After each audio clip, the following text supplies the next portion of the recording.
Hello, I'm Eva Zabe. I'm the Executive Director of the Business for Nature Coalition, and I'm delighted to be joined today by Walter Schalka, who is the CEO of Suzano, one of the largest pulp and paper companies in Latin America. Suzano uses only sustainably grown woods from eucalyptus plantations and has set aside a vast area of natural forest, nearly 1 million hectares, for permanent conservation. And you're also reforesting thousands of hectares too, aren't you? So thank you so much for being here with me, Walter. It's super to have you. This week at the COP, there have been a huge number of announcements this week on forests specifically. And the Brazilian government was part of an announcement signed by 100 governments who have committed to end deforestation by 2030. So it does feel like we've heard these sorts of announcements before, and I wondered how confident are you that these announcements will be fulfilled?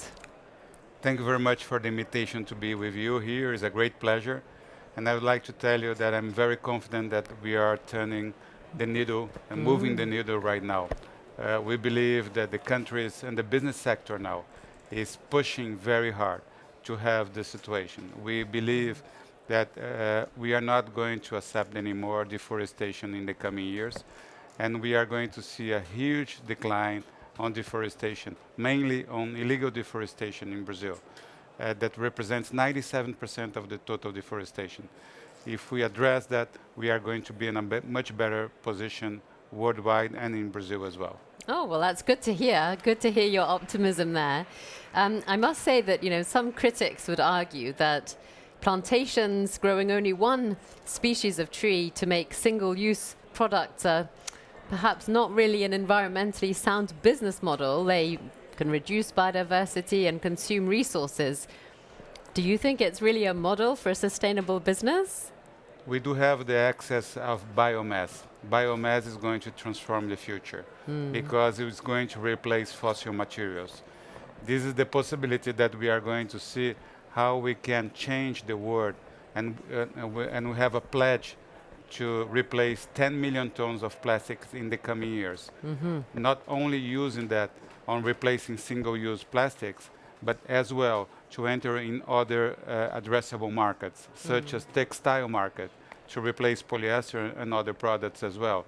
And this, we believe that with this renewable material, there is trees, planted trees that we are using right now, only using degraded land to plant over there, we can be part of the solution of the climate change, because we are on both sides of the equation.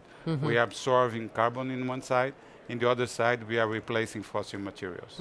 So you're sort of placing it in the context of this, actually a shift in the markets for all of these resources. So that's quite interesting.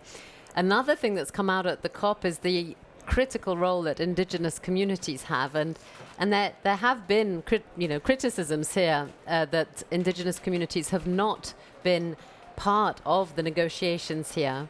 How do you think that businesses can and should work with indigenous communities to protect their rights in places like the Amazon, and how is Suzano engaging with those communities?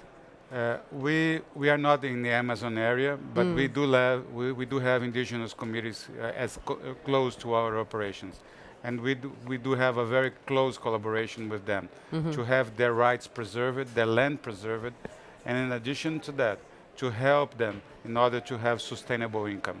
That we believe that is critical for them for the future. We believe that the situation, not only in Brazil, but in other parts of the world, indigenous peoples are going to be much more louder voice in the near future. Yes, yes.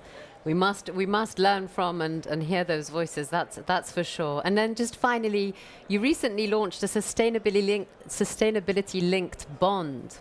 How do you expect that will help scale and speed up your action on nature? We believe that sustainability-linked bonds would be part of the solution. It's how we transform sustainability into results, into cash flow. We do have a greening. We are paying lower interest rates, around 25 basis points on that, but we have a commitment. We have right now commitment on reducing carbon. We have a commitment on have 30% of leadership on the females on our operations, and women on our operations, and we have on the water consumption. We believe that this is something that is going to drive the financial markets in the years to come. That's brilliant. Thank you so much, Walter, for being with us today, and looking forward to hearing how those sustainability-linked bonds will drive that action on the ground to help reverse nature loss. Thank you so much. Thank you.